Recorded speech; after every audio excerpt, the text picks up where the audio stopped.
राजयोग की यथार्थ विधि हमने देखी और हर एक एपिसोड में राजयोग को कितना सूक्ष्म स्तर पर हम ले जाते हैं कि एक एक एपिसोड में ये बताते हैं कि ये बाह्य जगत की यात्रा नहीं है, लेकिन भीतर की स्वयं के आत्म स्थिति में स्थित होने से लेकर के ईश्वर के साथ के एक टेलीपैथिक कनेक्शन, या जहां हम अपनी फ्रीक्वेंसी लेवल उसके साथ जोड़ करके उसके साथ संबंध जोड़ना।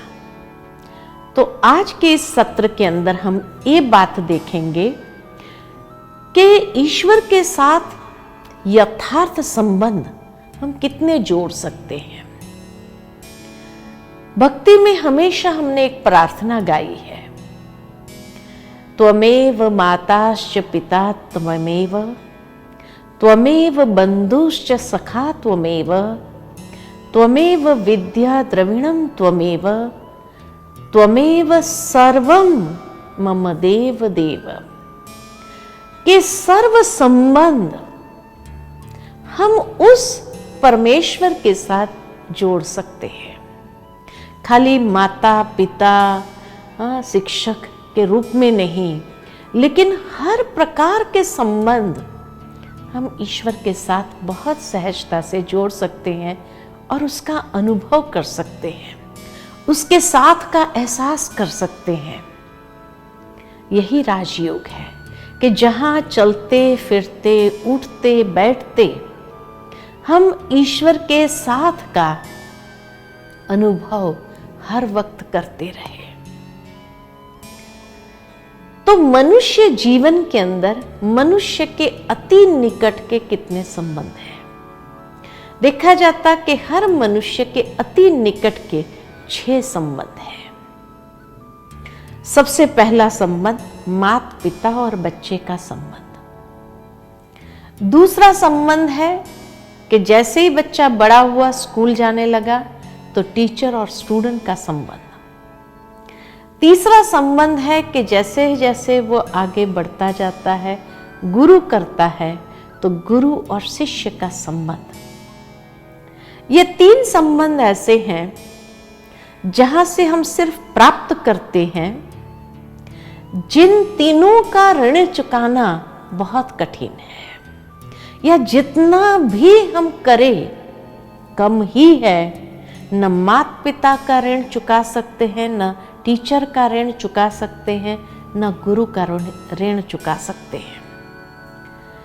परंतु चौथा संबंध ऐसा है जहां गिव एंड टेक है, एक तरफी गाड़ी नहीं चलती है, और वो है दोस्त का संबंध, मित्र का, बंधु का संबंध। एक व्यक्ति ही अगर करता रहे, दूसरा कुछ न करे, तो मित्रता समाप्त हो जाती है। मित्रता भाव में दोस्ती उसको कहते हैं जहां कभी कुछ हमने किया, कभी उन्होंने किया, तो उसके आधार से दोस्ती चल सकती। तो ईश्वर को भी अपना दोस्त बना सकते हैं। खुदा दोस्त की कई कहानियां हैं। 5वां संबंध जो है, जिसमें भी गिव एंड टेक है, वो है साथी का संबंध, प्रियतम का संबंध, कि जहां ईश्वर को हम प्रियतम भी बना सकते हैं। अपना सब कुछ उसको समर्पण कर सकते हैं।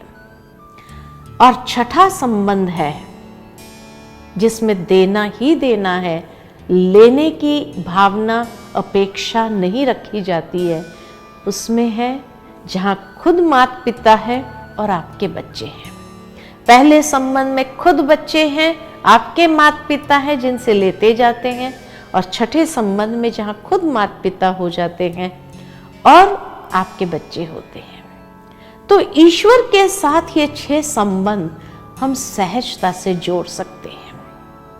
जो संबंध की कमी जीवन में महसूस हो रही है, जिसकी संबंध की कमी खटक रही है अंदर, और शिकायत होती है कि हे प्रभु तुमने मुझे ये संबंध क्यों नहीं दिया, वो संबंध हम ईश्वर के साथ जोड़ करके उस संबंध को भी हम संपूर्ण रीति से अनुभव कर सकते हैं। अब ये 6 संबंध में हमारी ईश्वर के साथ यादें कैसी है। जैसे पहला संबंध ले ले, माता पिता और बच्चे का। आज मान लो कि कुछ बच्चे हैं, माता पिता को याद करना सहज है, उनके लिए कोई कठिन नहीं है। लेकिन एक बच्चा माता पिता को कैसे याद करता है, किस बेसिस पर याद करता है? हमेशा देखा गया कि बच्चे माता पिता को गुणों के आधार पर याद करते हैं कि मेरी माँ ने हमेशा मेरे लिए इतना सहन किया, मेरे को हमेशा बचाती रही, कोई कितना भी कुछ कहता था तो भी वो उस बात को सही नहीं मानती थी। माना हमेशा माता पिता के गुणों को लेकर के उसको याद किया जाता है। कभी समझो स्कूल में 2 बच्चे होते हैं, उनकी अगर आपसी बातें अगर सुनो तो एक बच्चा कहता है कि मेरी माँ मुझे इतना प्यार करती है, देखो मेरे लिए ये खिलौना लेके आई। वो अपने दोस्तों को दिखाता है। तो उस वक्त दूसरा बच्चा शांत नहीं रहता है, वो क्या कहता है, मेरी माँ भी मुझे बहुत प्यार करती है, मेरे लिए लाने वाली है। अपने माता पिता को कम नहीं दिखाता है, फिर घर में आकर डिमांड करता है मेरे को भी ये चाहिए। लेकिन उस वक्त माता पिता कभी कभी बच्चे की भावना नहीं समझते कि ये चीज अचानक उसने कैसे डिमांड कर ली। तो पूछने के बजाय कहेंगे चुप, जब देखो तब नई डिमांड होती है, तेरी नई डिमांड होती है। तो वो बच्चा कहता भी है मेरे फ्रेंड की मम्मी उसको कितना प्यार करती है, उसके लिए लेके आए, और आप तो मुझे प्यार ही नहीं करते हो। मैंने तो मेरे फ्रेंड्स को कहा कि मेरी मम्मी को मुझे बहुत प्यार, और उस समय माँ अगर गुस्से में आ गई अपने टेंशन में होने का और उसको थप्पड़ मार दिया, तो उस वक्त वो बच्चे को थप्पड़ शरीर पर नहीं लगता है, उसके दिल में लगता है, और उसको महसूस यही होता है कि शायद मेरी माँ मुझे प्यार नहीं करती है। भले फिर दूसरे दिन उससे भी बढ़िया चीज ला करके दे दो आप उसको, लेकिन उसको वो नहीं चाहिए, क्योंकि जैसे उसको पता है कि दूसरे दिन स्कूल जाएगा, उसके दोस्त उसको पूछेंगे कहाँ है तेरी माँ, ले आई तेरे लिए, तो उस समय वो क्या कहेगा। और इसीलिए जिंदगी भर शायद उसको ये फीलिंग रहती है कि मेरी माँ या मेरे पिता मुझे प्यार नहीं करते हैं। परमात्मा ऐसे माता पिता है जो गुणों में अनंत है, और उसके हर गुण को लेकर के हम उसको याद कर सकते हैं। वो कभी हमें नीचा दिखने नहीं देंगे, लेकिन हमेशा हमें इतना भरपूर प्यार करते हैं कि जिस प्यार के आधार पर जीवन में चलना बहुत आसान होगा। और ईश्वर का प्यार अनकंडीशनल है, बिना किसी अपेक्षा के। दुनियावी प्यार अपेक्षाओं के आधार पर होता है, लेकिन परमात्मा प्यार बिना अपेक्षा के है। मुझे बहुत सुंदर एक कहानी यहां याद आती है। एक बार एक व्यक्ति स्वप्न देखता है, और वो स्वप्न में अपनी जीवन यात्रा को देखता है। जैसे समुद्र किनारे किनारे चल रहा है, ध्यान से देखता है तो उसको कहीं कहीं 2 पैरों के निशान दिखाई देते, कहीं कहीं 4 पैरों के निशान दिखाई देते। और ध्यान से देखता है तो जब उसके सुख भरे दिन थे तब उसको 4 निशान दिखाई दिए, और जब उसके दुख भरे दिन, कष्टों भरे दिन थे, तब उसको सिर्फ 2 निशान दिखाई दिए। तो मन ही मन भगवान से बातें करता है कि हे प्रभु, मैं तो समझता था तुम हर वक्त मेरे साथ है, लेकिन आज क्या देखता हूं, मेरे सुख भरे दिन में तुम साथ साथ चलते रहे, ये 2 तेरे निशान, 2 मेरे निशान। लेकिन मेरे कष्टों भरे दिन में, दुख भरे दिन में जब मुझे सबसे ज्यादा तेरी आवश्यकता थी तब तुम मुझे छोड़ के कहां चले गए थे? ये सिर्फ 2 निशान क्यों दिखाई दे रहे? तो भगवान उसको जवाब देते हैं कि नहीं बेटा, तब भी मैं तेरे साथ ही था। तेरे सुख भरे दिन में तेरी अंगुली पकड़ के साथ साथ चलता रहा, लेकिन तेरे कष्टों भरे दिन में, तेरे दुख भरे दिन में तेरा कष्ट मुझसे भी सहा नहीं गया, तो मैंने तुझे अपनी बाहों में उठा लिया था, क्योंकि मैं तुम्हें चलने का कष्ट नहीं देना चाहता था। ये 2 निशान जो दिखाई देते हैं ना, तेरे नहीं, ये मेरे हैं। ये है ईश्वर का प्यार। जीवन में जब भी हम मुड़ करके अगर देखें कि हमारे जीवन में भी जब भी दुख, दर्द, कष्ट आया, तो उस कष्ट को पार करने की शक्ति, उस दुख दर्द को पार करने की शक्ति कहां से प्राप्त हो रही थी? जैसे अदृश्य रूप में ईश्वर से ही वो प्राप्त कर लेता है। मनुष्य बाद में जरूर ये महसूस करता, कहता भी है, ऐसा महसूस हुआ कि इतनी बड़ी परीक्षा थी मेरे लिए, लेकिन जैसे अदृश्य रूप में भगवान ने मुझे शक्ति दी और तभी मैं इस बड़ी परीक्षा को पार कर सका, नहीं तो शायद मैं अपनी शक्ति से तो नहीं कर सकता था। ये है उसके माता पिता का प्यार का प्रत्यक्ष स्वरूप, जो उस वक्त जैसे हमें अपनी बाहों में उठा लेते हैं, चलने का कष्ट भी नहीं देना चाहते हैं। दूसरा संबंध टीचर के साथ का। जब बच्चा बड़ा होने लगता है, स्कूल जाता है, स्कूल में उसका टीचर के साथ भी इतना घनिष्ठ संबंध हो जाता है, जो घर आता है तो अपने माता पिता को अपने टीचर की बातें सुनाता है।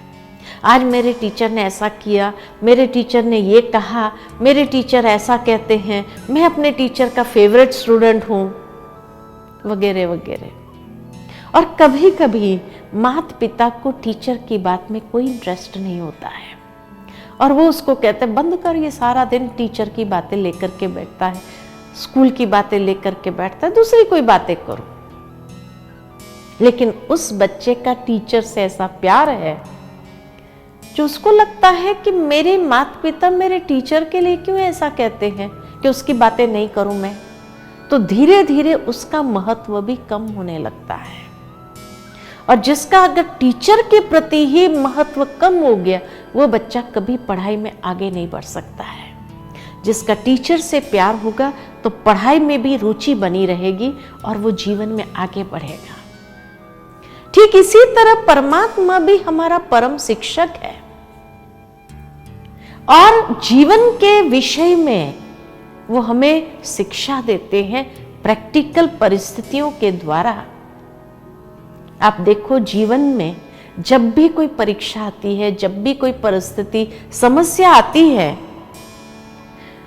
हर समस्या को पार करने के बाद हम कुछ न कुछ सीखते हैं, कोई ना कोई लेसन प्राप्त करते हैं।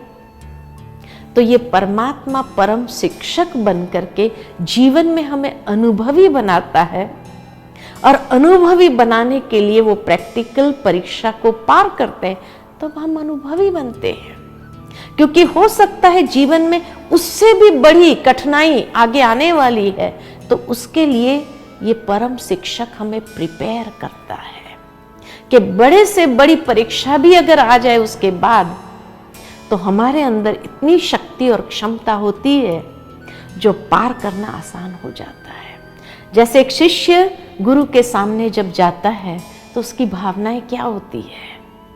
भावना यही होती है कि कैसे भी करके गुरु का आशीर्वाद का हाथ मेरे सर पर हो, और उसके लिए वो इतने अच्छे कर्म करता है, इतनी अच्छी सेवा का कार्य करता है, जो सचमुच गुरु प्रसन्न होकर के उसके सिर पर आशीर्वाद का हाथ, वरदानों का हाथ रख देता है और वरदानों से ही उसकी जीवन पलने लगती है।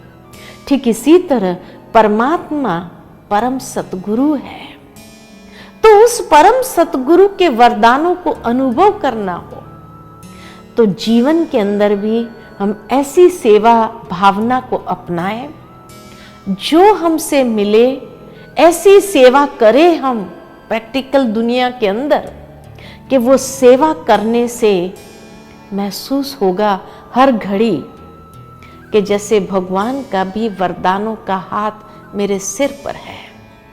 तो पात्र आत्मा वही है जिसका मन साफ है, स्वच्छ है और सेवा भावना से पूर्ण है, वो पात्र है। और ऐसी पात्र आत्मा के प्रति भगवान का भी आशीर्वाद का हाथ निरंतर रहता ही है। और उस आशीर्वाद से पलते हुए, वरदानों से जीवन अपनी जीते हुए ऐसा महसूस होगा जैसे हर पल ईश्वर के वरदानों से ही हम जीवन जी रहे हैं। चौथा संबंध जो कहा, खुदा दोस्त का संबंध। अब दोस्ती के अंदर जैसे कहा, एक तो गिव एंड टेक होता है, दूसरा कभी भी दोस्ती हमारी किससे बनती है। एक क्लास में 50 स्टूडेंट है, सबके साथ हमारी दोस्ती नहीं होती है, लेकिन जहां विचार मिलते हैं, आयु मिलती है, जहां कोई ना कोई प्रकार की आदतों की समानता होती है, तो जहां किसी भी प्रकार की समानता हो वहां दोस्ती होती है। तो ईश्वर के साथ हमारी कौन सी समानताएं हैं? सबसे पहले स्वरूप की समानता है। मैं भी ज्योति बिंदु स्वरूप, वो भी ज्योति बिंदु स्वरूप।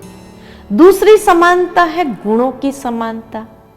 मैं आत्मा पवित्र स्वरूप, शांत स्वरूप, आनंद स्वरूप, शक्ति स्वरूप, वो इन सभी गुणों के सागर है, तो नेचर एक जैसा है। और तीसरी समानता, जैसे अगर विदेश में कोई व्यक्ति रह रहा हो और उसको वहां अपने गांव का कोई व्यक्ति मिल जाए तो दोस्ती हो जाती, भाई हमारे गांव का है। ठीक इसी तरह परमात्मा का भी धाम परम धाम है, मेरा धाम भी परम धाम, तो एक ही गांव के हो गए। तो जहां स्वरूप की समानता है, नेचर की समानता है और स्थान की समानता है, एक ही स्थान के निवासी है हम। अब ये तीन समानता के आधार पर दोस्ती जुड़ सकती है कि नहीं जुड़ सकती है। और ईश्वर के साथ दोस्ती जोड़ने में बड़ा आनंद है कि जिसके साथ हम अपने हर मन की बात शेयर कर सकते हैं। दुनिया में ऐसा होता है कि दिल की बातें माता पिता को नहीं कह सकते हैं, टीचर को नहीं कह सकते हैं, गुरु को नहीं कह सकते, लेकिन एक दोस्त के सामने हर दिल की बात को खोल कर रख देते हैं, ट्रांसपेरेंट हो जाते हैं। ठीक इसी तरह ईश्वर को भी जब अपना सच्चा दोस्त बना देंगे, विश्वास के साथ हम जो भी अपने दिल की बातें सुनाएंगे ना, वो ऐसा सागर है, संभालेगा। आपके दिल की बात, आपकी पर्सनल बात, उसको सुनाने में सेफ्टी है, वो किसी और को नहीं सुनाएगा। दुनिया के कोई भी दोस्त को सुनाने में खतरा है कि आपके दिल की बात वो कहीं और भी बोल सकता है, लेकिन ईश्वर ऐसा दोस्त है जो कभी किसी को भी आपके दिल की बात नहीं सुनाएगा, इतना विश्वास पात्र है। दोस्ती जोड़ करके तो देखो, बहुत सुंदर अनुभव होगा। पांचवा संबंध, प्रियतम का संबंध। भगवान को अपना प्रियतम बना लेते हैं, जैसे मीराबाई ने बनाया, और उसके प्यार में इस तरह से हम अपने आप को समा लें तो कहा जाता है कि जहर का कटोरा भी अमृत बन जाएगा। ठीक इसी तरह ईश्वर को अगर अपना प्रिय प्रियतम बना देते हैं तो जीवन में जो जहर जैसी बातें आएगी, परिस्थितियां आएगी, वो भी अमृत समान अनुभव होने लगेगी और उसको क्रॉस करना आसान हो जाएगा। और छठा संबंध, जैसे सती अनसुया ने ईश्वर को बच्चे बना दिया, तो भगवान को बच्चा भी बना सकते हैं। और बच्चे को देना नहीं पड़ता है, लेकिन ये बच्चा ऐसा है जो सेवा करेगा, हर रीति से आपके मन की भावनाओं को पूर्ण करेगा, ऐसा बच्चा, पात्र बच्चा, सुयोग्य बच्चा, ऐसा ईश्वर को बच्चा बना करके तो देखो किस तरह से आपकी सेवा करके आपकी मनोकामनाओं को पूर्ण करेगा। तो परमात्मा एक ही है जिसके साथ हम ये 6 संबंध बहुत सहजता से जोड़ सकते हैं। और जब ये 6 संबंध को जोड़ लेंगे ईश्वर के साथ, तो उस संबंध का जो सुख है हर वक्त अनुभव करते जाएंगे। तो प्यार और विश्वास हमारा हो, ईश्वर का रिटर्न में वही स्नेह, प्यार, वरदान, आशीर्वाद और ऐसा विश्वास पात्र। तो इसीलिए राजयोग इतना सहज है। चलते फिरते ईश्वर के साथ आपको जो संबंध प्रिय लगे वो जोड़ करके, या अगर दिन में अलग अलग समय पर अलग अलग संबंध भी जोड़ सकते। सुबह जब उठो तो माता पिता को जैसे गुड मॉर्निंग करते उसको गुड मॉर्निंग करो। दिन में जो परिस्थिति आती है तो उसमें से सीख ले लो। गुरु यानी सेवा भावना अपनाते हुए उसके आशीर्वाद को प्राप्त करो। दिन में कोई ऐसी बात आए तो उसको ही अपना दोस्त समझ करके उसके साथ शेयर करो। तो सर्व संबंधों का सुख का रस एक परमात्मा से हम प्राप्त कर सकते हैं। ओम शांति।